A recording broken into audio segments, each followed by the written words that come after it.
আহা, কি সুন্দর মাধবীলতা ফুল ফুটেছে আমার লাগানো এই গাছে।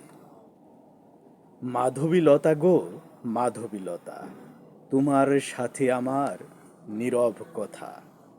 ভালোবাসি তোমার পুষ্প, তোমার লতা পাতা।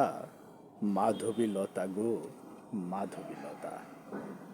সমস্ত গাছ জুড়ে মাধবীলতা ফুল ফুটেছে।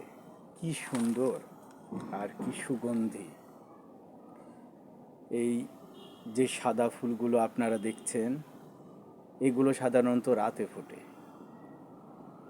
রাতে যে ফুলগুলো ফোটে সেগুলো সাদা এবং সুগন্ধিযুক্ত হয়, কারণ একটাই, পরাগায়ন। যাতে পতঙ্গ রাতে সাদা ফুলকে দেখতে পারে। অন্য কালারের ফুলগুলো সাধারণত পতঙ্গের চোখে কালো দেখা যায়, আর সুগন্ধি পেয়েই পতঙ্গ ফুলের দিকে আকৃষ্ট হয়। ধন্যবাদ।